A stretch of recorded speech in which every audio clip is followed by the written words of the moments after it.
구독만 하면 돈 되는 정보. 안녕하십니까? 돈 되는 정박사입니다.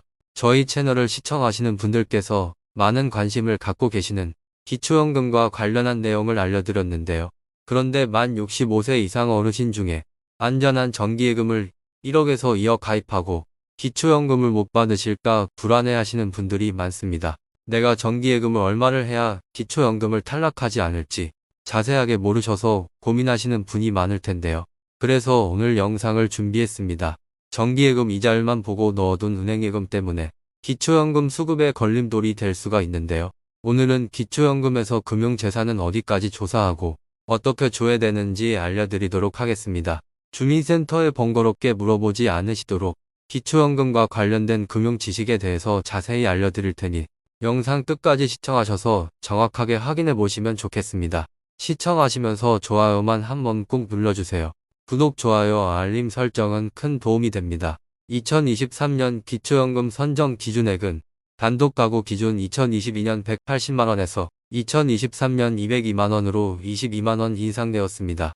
부부가구는 2022년 288만원에서 2023년 323만 2천원으로 35만 2천원 인상되었습니다.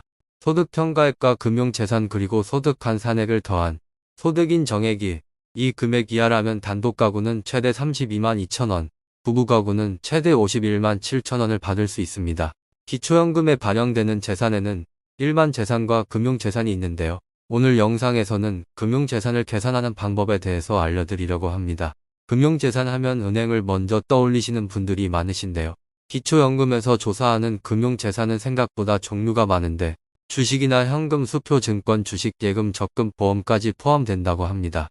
금융재산만 놓고 본다면 2023년 현재 단독가구의 경우에는 약 2억 7천만원 정도까지는 기초연금 수급 대상이 되실 수 있고 부부가구의 경우는 약 4억원 정도까지는 기초연금 수급 대상이 되실 수 있을 것으로 보여집니다.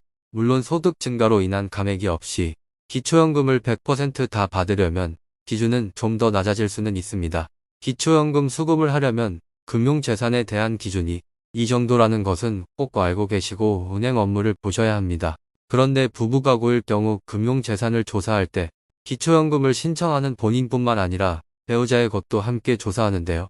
예를 들어 남편이 만 65세가 되어서 기초연금을 신청하면 아내가 만 65세 미만이더라도 아내의 금융재산도 함께 조사한다는 것입니다. 그러면 이제부터 어떤 금융재산을 어디까지 조회해서 반영하는지 알려드리겠습니다.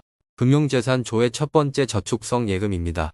목돈을 모으기 위해 매달 일정 금액을 납입하는 정기적금, 그렇게 모은 저축을 은행에 예치해두고 이자를 받는 정기예금 등을 저축성 예금이라고 하는데요. 작년에 정기예금 금리가 많이 올랐을 때 많이들 가입하셨을 거예요. 이런 저축성 예금은 현재 잔액 또는 총 납입액을 조사합니다. 금융재산 조회 두 번째 채권 채무나 어음수표 및 현금, 채무증서는 액면가를 반영합니다. 금융재산 조회 세 번째 요구불예금입니다. 은행 업무할 때 흔히 사용하진 않지만 우리가 일상적으로 업무를 보고 있는 일인데요. 보통 예금은 예치금액, 입출금 횟수 등에 아무런 제한 없이 누구나 자유롭게 거래할 수 있는 예금입니다. 목돈을 만들기 위해 일정 기간 정기적으로 납입해 원금과 이자를 받는 정기적금 같은 상품이 아닌 일상에서 가족에게 돈을 보내거나 월급을 받는 등 자유롭게 은행 업무를 보기 위해 사용하는 수시 입출금이 가능한 예금을 말합니다.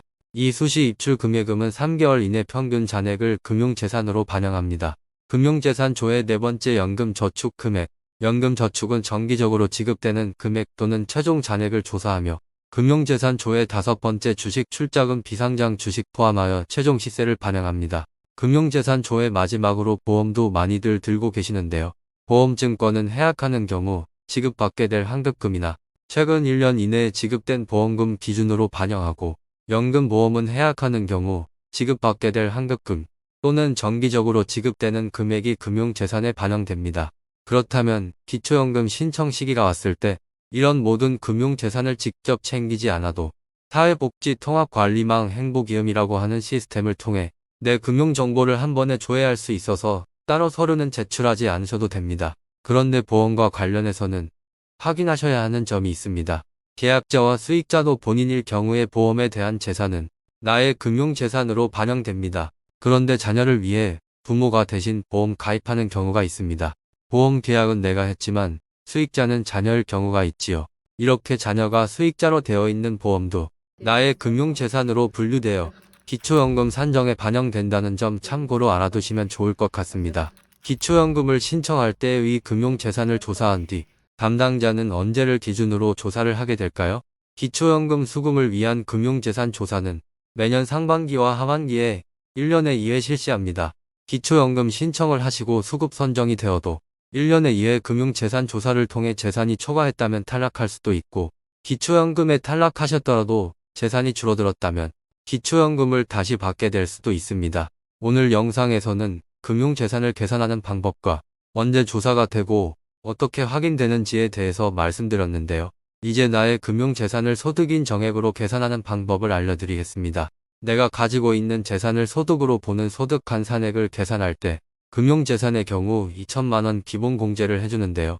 일상생활에 사용한다고 생각하고 기본적으로 한 가구당 2천만 원을 공제해주는 겁니다. 따라서 나의 총 금융재산에서 2천만 원을 빼고 부채가 있다면 부채를 가감한 뒤 금융재산 X 소득환산율 4% 곱하고 12개월로 나누어 주면 금융재산에 대한 소득인 정액이 계산됩니다.